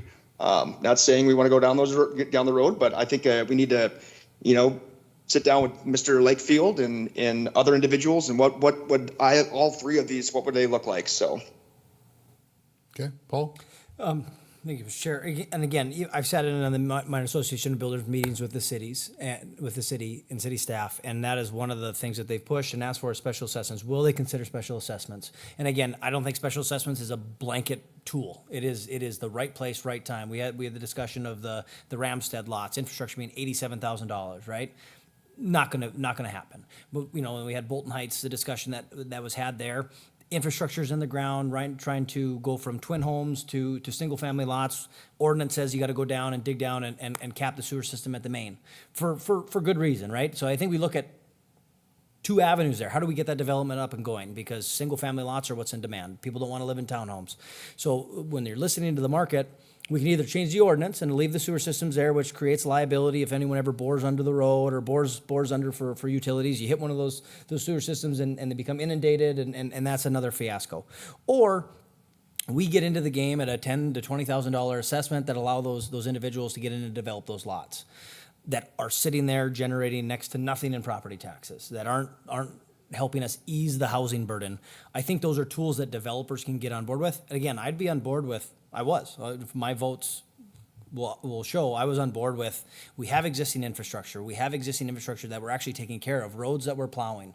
And they are not paying in to my roads that are fully developed. My property taxes, I believe, are covering that, right? And that's how that should work. You do a special assessment so you can get the property taxes and get the values up on those developed lots. Then they become into your general fund. And that way, next time when those roads need to be paved, those houses have generated enough revenue to the city that 20 years from now, we're not looking at a special assessment, we're looking at a general fund project. So again, I think that these are a great tool on a case-by-case basis to get some of these developments up and rolling. Again, $80,000 on Ramstead, not a chance. I mean, that's going to take some more creative work and creative thinking. And is there a way to get there? Possibly, but just that's one that does not pencil out with just special assessments. So, and again, some of these other ideas, I think it's something that is worth having the discussion on, whether it be at the council level or maybe even a committee with the Minot Association of Builders, and seeing what are the barriers, what do we need to do to really get you guys who are going to be doing this. Because again, like we've talked about this before at council level, council shouldn't be in the business of developing and building houses any more than we have to be. We should leave that to the free market. But if there's a barrier and we can help, get over that barrier, I think that's a conversation worth having. So I like the motion. I like the ideas. Okay, Tyler? Mr. Chairman? Yeah, thank you, Mr. Chairman. So I'm staring at the Magic Fund budget from 2025 that was adopted, and the total was about $2.187 million. So about $2.2 million is what we're spending out of the Magic Fund out of the sales tax collection. I'm not requesting this body or city council to increase that number in the future. I think if we're going to do some of these things, I think we got to prioritize them. And I think I've been very vocal on this committee that workforce shortage is one of our biggest issues we have within the city. If you look at unemployment numbers, you'll see that is true. And when you're talking about workforce, this is a workforce issue. Residential building, residential construction is a workforce issue. If people can't afford to live in our community, guess what? We're not growing. We're dying. So when we're looking at that budget, I'm not anticipating increasing that budget at all. I would say, hey, do we need to suck from some other bucket? Do we need to suck from this facade improvement bucket? Sorry, Paul. Do we need to suck from I don't know, someplace else? Wayfinding signage, something else. So. But again, what we're talking about here doesn't touch any of that, right? I mean, I that was more of a general statement, I think, right, Tyler? Because what we're talking about with specials and credits and rebates is that's all, I mean, either behaving as a bank or it's foregoing property tax again, I think, right? You're absolutely right, is that, and Mr. Lakefield can contest to this, it'd probably be a bonding function if we're going to go down the special assessments road. Yeah, we probably wouldn't, but there's going to be some administrative expenses allocated towards that, right? There's going to have to be, I don't know, we're going to have to be administering these. The city works department is going to have to be involved if we're actually architectural and engineering. Yeah, we're going to have to get engineering on board to look at these a little bit more heavy. So I believe there is going to be some administrative costs to doing special assessments. Yeah, and I guess, as I look at it, as we climb further and further, higher and higher of eating up that little over $2 million with admin fees, the public at some point will start squawking. So, Jordan? Just one couple things here in general. I'm going to jump to that first. If you're asking about taking the money that would be required to run a special assessment program from the Magic Fund, my only question to that would be, is that allowable? I don't know if it is. You'd have to probably rework the guidelines to do that for sure. But on a general thought process, when you talk to people about specials, they buy houses in Bismarck, Fargo, where have you. Nobody just says, oh, yes, I get to pay a special assessment. Nobody ever says that. But that cost is going to get borne one way or the other by the end consumer, whether it's through a $350,000 house with a $50,000 special assessment or a $400,000 house. But where that comes in is that if the city is sharing some of the costs up front to get that back from the sale and the development of the property, will that attract development on a scale sufficient to address what Tyler's saying as far as housing shortages being a workforce issue? And now there's pitfalls with specials. I just was reading a week or two ago about a lady from Horace that, you get that special after the fact and you can't afford your house. And I know people that have had that happen. I know people that have had to sell houses in Bismarck that they moved into and thought it was their dream house, and they were right up to the limits of what they could afford, and then a special gets dumped on them after the fact and they can't do it. And I don't like that per se, but if you know it going in that it's there and it attracts development of the right types of properties and the right types of homes to bring in the right types of people to address the workforce goals that we ask ourselves and what is economic development success, then I think that's something that bears looking at. And to what Tyler said too, this is a consider, motion. It's not you will be mandated to do this. I think that, the simple thing when I look at specials is, I hear people gripe about them, but the cities that have them are growing. And the cities that don't have them, you're putting that whole cost on the developer, and whether the developer should or shouldn't shoulder that whole cost. As a matter of principle, yeah, probably the city should get out of it. But if every other city's saying, hey, we'll take some of that burden off of your shoulders, well, developers only got so much development money too, and it's no different than the restaurants that we were talking about right away. If everybody else is making that burden easier for them to come to their town and we're not, they're going to vote with their feet. And I think we kind of see that because the housing developments that we do get, it's a couple houses at a time. And I don't know that it's been sufficient to keep up with demand. Paul? So I'm actually familiar with that article. It was actually brought up. I met with my Association of Builders. They had asked me to come sit at their meeting and again, talk about specials and again, just explain to them, what some of the pitfalls are and again, but also some of the protections that are in place. The National Association of Realtors just went through a very lengthy lawsuit recently, and our form's entirely changed.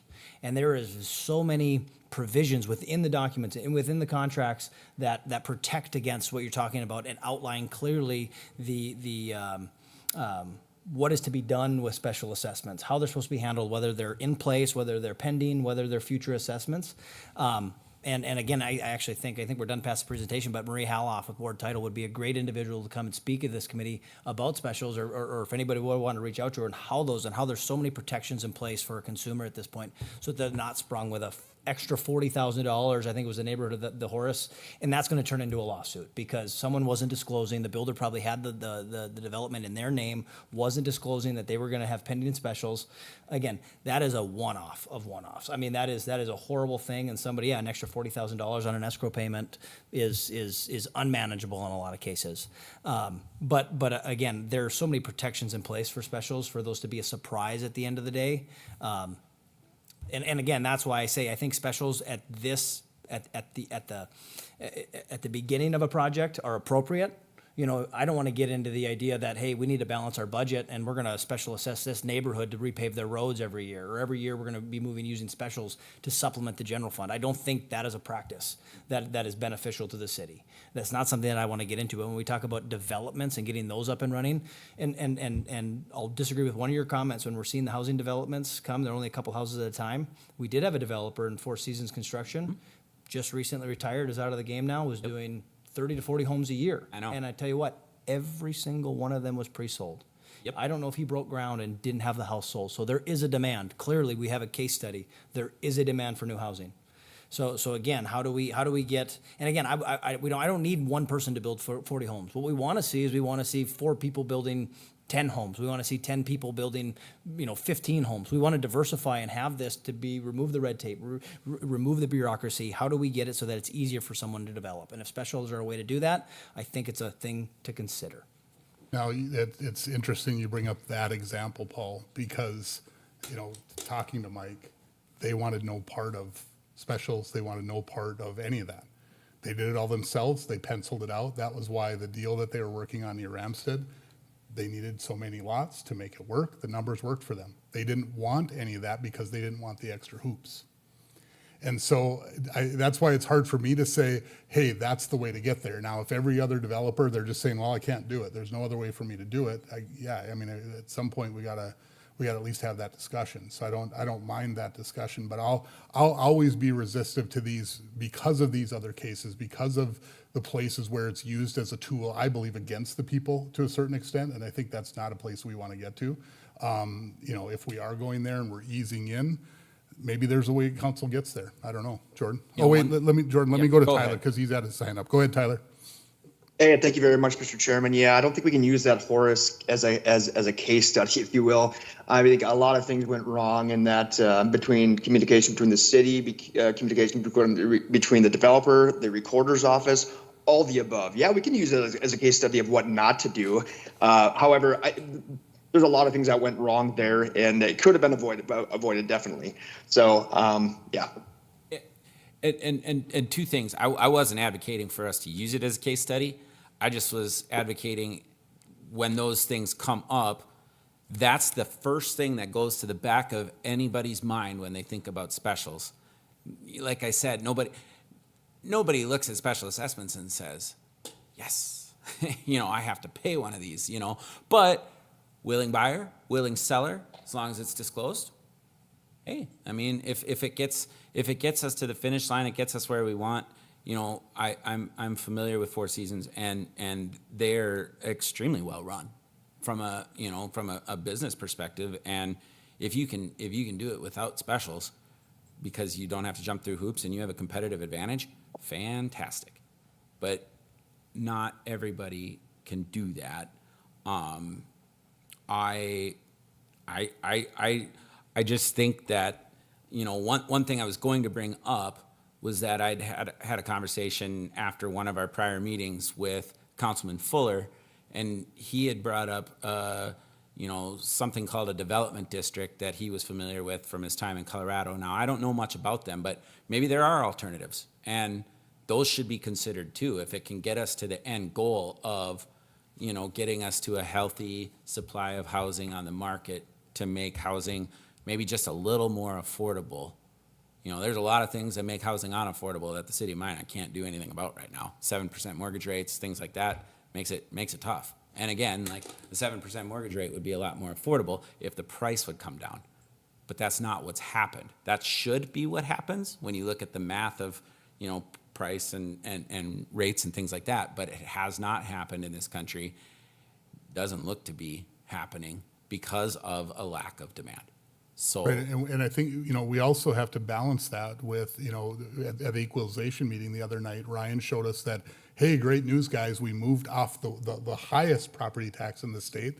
We're now only third highest, okay? And again, that's back to what you were saying, that, yeah, we did some things with some reserves that got some money back into people's pockets. We're also facing this summer the prospect of going up to, I think, again, tie the highest sales tax in the state. And so, you know, we have to balance all of these pieces, because at the end of the day, everything that we're talking about, whether it's a car wash, a restaurant, a small business, if the people don't have any money to spend in any of these businesses, Doesn't matter. none of it works. And so we have to balance that always. And I think what we've seen is just increasing the tax base doesn't do what we think it's going to do, or at least under the circumstances we have, it hasn't worked. Now, maybe if it hadn't flooded, maybe if NAS hadn't occurred and oil had still done what it had done, maybe we'd be in a whole different spot right now. Maybe we'd be talking about reserve levels and we'd be zeroing out property tax. I don't know. Yeah, Jordan? Some of that, and this is beyond the scope of this committee, it's more a council issue. Were there things that we were putting off? You know, if the budget was X, was the budget, if everything was being addressed, should it have been X times 1.15 or something crazy like that? You know, where you guys have done a good job in the recent side of, you know, prioritizing spending and things like that, making sure we're getting the best bang for our buck. And I think that's something that should continue. Well, and you know, to that point, we have a ton of stuff that's deferred right now. You know, we're taking a bite into more roads. You know, we upped that budget. We're up to 11 million for 2025. Right now, actually constrained by engineering time, a little bit more than dollars, even if we really wanted to go there. But we've got a pending police department that we've got to deal with one way or the other. Plus, we have the 3rd Street Bridge, which is a huge looming project. Okay, on the backs of, you know, many hundreds of millions of flood control still looming. Even our share of that is huge. So, you know, we have a lot of things that are constraining us. I'll go to Tyler first. Tyler?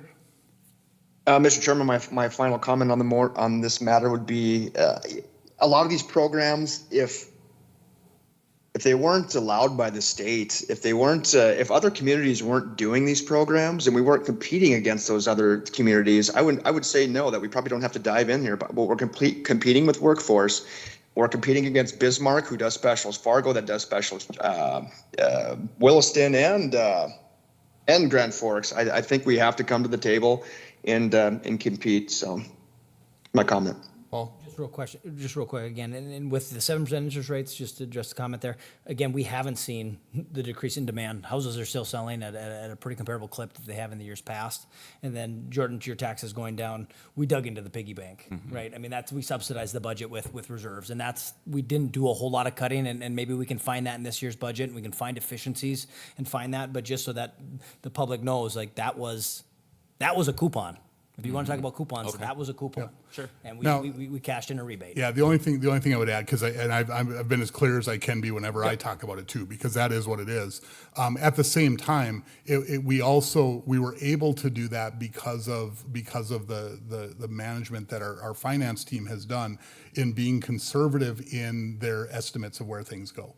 And so when I think the way that I talked about it during the budget process was when we collect more than we're expecting and we spend less, which generally is a good thing, right? It's a profit in a business, but government shouldn't make profits.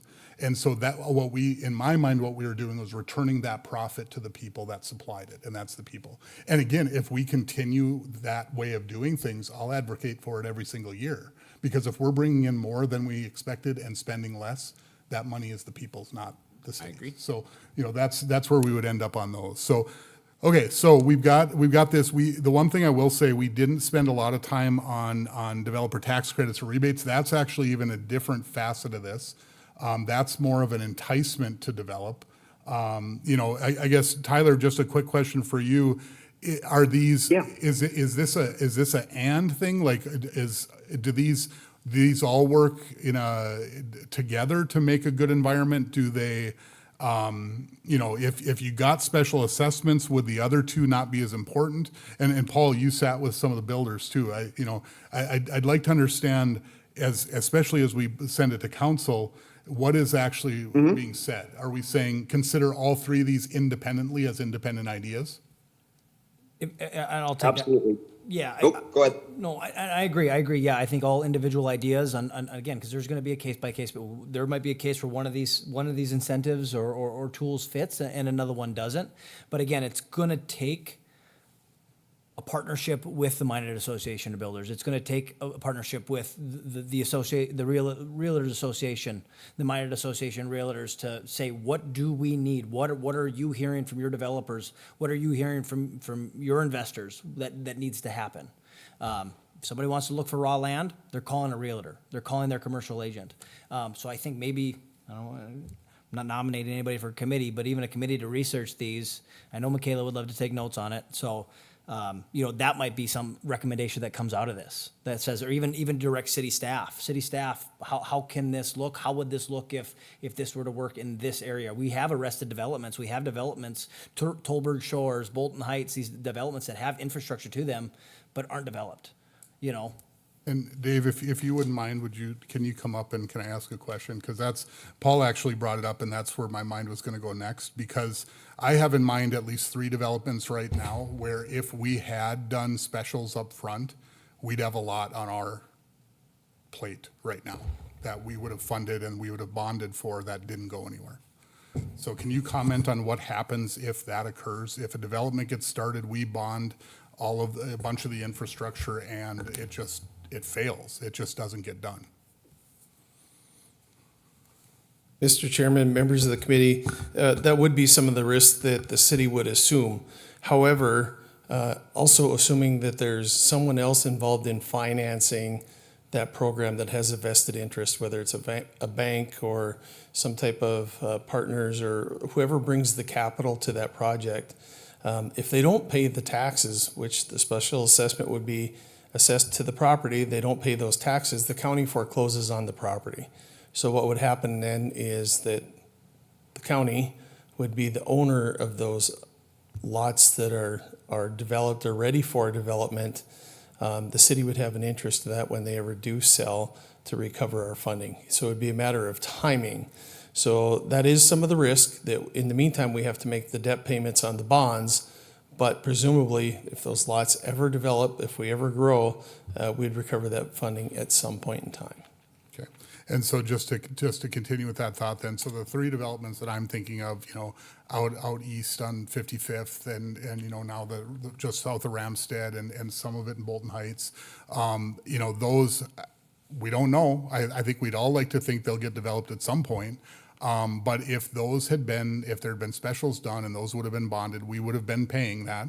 And at some point, as you're saying, we would have had recourse. But as far as I know right now, each of the, I don't think they're delinquent. I don't know that that's the case, but I get scared of it just going into stasis where nothing changes and the people have funded a development that never goes. Yeah, Mr. Mayor or Mr. Chairman and members of the committee, to play out that scenario, if the what if scenario, if the county had foreclosed on those properties and had the ability to sell them at the sheriff's auction, they would set a minimum bid that would presumably cover the back taxes and the special assessments on that. So a developer could come in and buy those properties up at a discount, which would then again spur the development in that neighborhood to get it going. So part of the problem is unwinding the red tape with any other owners or investors in that group. So that's one of the things that comes in. I think there's a number of ways we can look at this, and I've had a number of conversations in the last week or two on how things could look. The Ramstead development keeps coming up, and I know that there was an offer on some of those properties. I think with Four Seasons had submitted an offer, and it was turned down by the school. Presumably, and I wasn't able to find that meeting to go back and look at it, because the selling price was not high enough. But we also have to look at it that every year that land goes undeveloped, they're foregoing additional property taxes. So at some point, holding out for a higher selling price is counterproductive because they could have collected the property taxes in the meantime and gotten to that end number that they wanted to. So Yeah. at some point, there's a tipping point too. And just add a little, because I was at that meeting at the school board, and I think it was less about the price than that there was a disconnect between what the school board had actually gotten an appraisal for and what was being offered. It was two different sizes of land. And so the school board actually had no way in their policy to move forward on the timeline that the developer needed. And I think that's where it broke down. But, I mean, at some point, you're right. I mean, that's the point that I would say about the land that the school board is holding right now, is that they keep talking about, well, we don't want it to be a short-term budget help. That's not a good reason to do it. Well, no, what a good reason to do it is because more families come in and your enrollment goes up and your per pupil amounts that are coming into the district go up and your property tax levy goes up. So I think there's all good reasons for the entire community to get some of those more shovel-ready projects going. But the other part is that they meet once a month. So the school board is on a little slower cadence than everyone else. And so I think there's a lot of factors that went into that one not getting across the finish line. I'll go to Jordan, then Tyler. Yeah, and the one thing, just to what you were saying, Director Lakefield, if a development is 3 years behind on its property taxes, they're probably in much worse problem with whoever has a mortgage on that property. So from a general, banking experience side of things, that thing's probably already in foreclosure and the bank's not going to want to lose its collateral. So in my experience, unfortunately, I have a little, when a developer or a landowner is not paying their taxes, generally we end up paying the taxes so that that we don't end up seeing it go to a sheriff's sale and have to credit bid it and do all that kind of stuff. But if we do have to credit bid it, well, we put in what the bank has against it, and as long as the bank has more against it than what the city has into it, I would think that math would even itself out. So you'd have some safeguard there. Okay, Tyler? Mr. Chairman, that was my point again. We're talking about, worst case scenario, the city taking these lots back, but there's a lot of things that happen in between there. I mean, a financial institution isn't just going to walk away from their investment as well. So.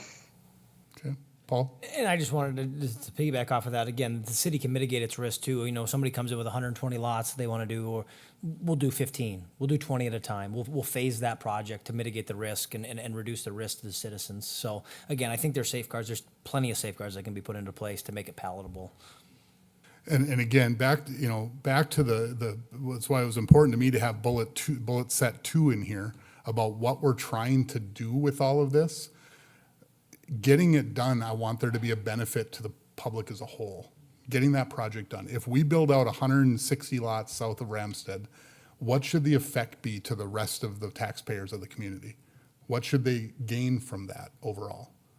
I don't know what that is yet. Jordan? Well, and one thing and you brought it up with the school deal, but just in general, and I've said this before, and don't pretend that my views are the views of everybody, and I'm not ever advocating that, but I often drive back Monday mornings from the lake, and I watch 4 buses from South Prairie School District drive to South Prairie. And I'm sure the same thing happens with Nedrose, and I'm sure the same thing happens with Des Lacs, Burlington.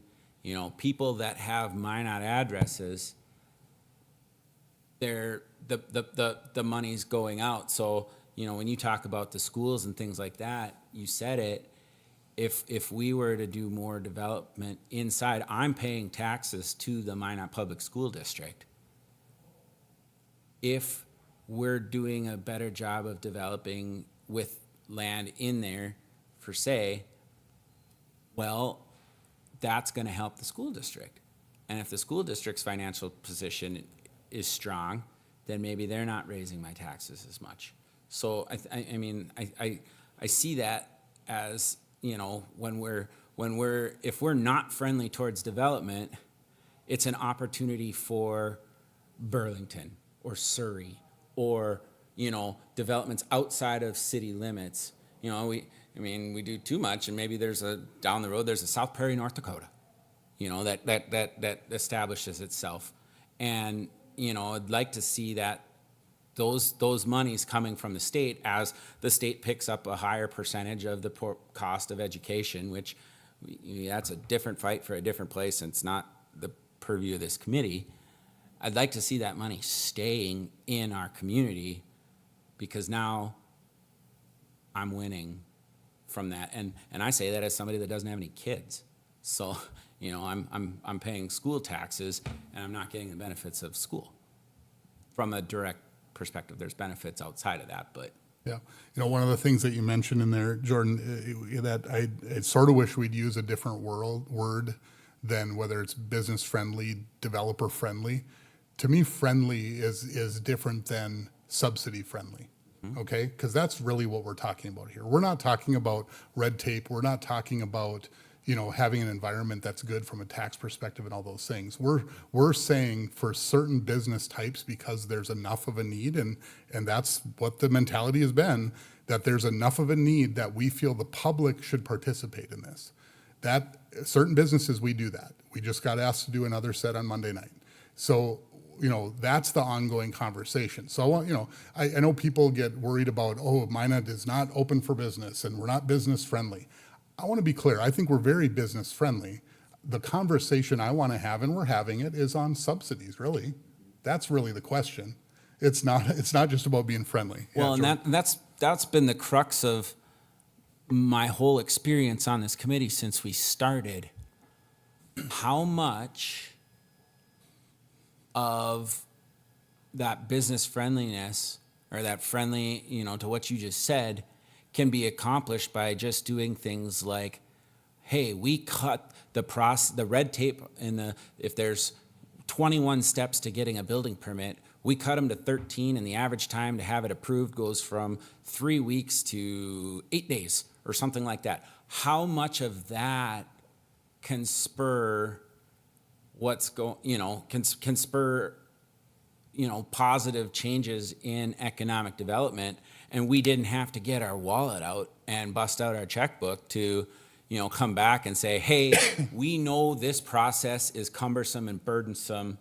Let's do this program to make sure to get you a little money back to make sure this is working. So for you, can we do some things to make it so that it's easier to develop, and maybe come back and spend a little less money? I don't know the answer to that, but that's certainly a worthy goal in my mind. or at least make the money that we are spending go that much further, because Yes. we're so good to do business with too, that it really makes it fly. So, Tyler, if you got something short, we'll either go to a vote, or we'll see, or if people want to hold this till the next one. But Tyler, do you want to give us a thought quick? Thanks, Dave. One final thought is, the Association of Builders is having those meetings with the city of Minot to try to identify how do we get building permits faster? How do we handle some of this administrative stuff? So there are things that are happening administratively. And Paul and I have both been attending those meetings. But yeah, with that being said, let's call the question. Okay. We'll vote. Go ahead, Michaela. Neither. Yes. Yes. Pittner, Yes. Blessum, No. Hammer. Yes. Motion passed. Okay, I think that's a good breaking point. So we'll pick up from here.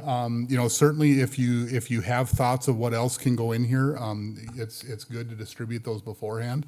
But we certainly can take them right in the meeting too. So we'll pick up from here next time. I would entertain a motion to adjourn. So moved. Second. So move. Favor? Aye. Aye. Thanks, guys. Thanks, Tyler. Thanks.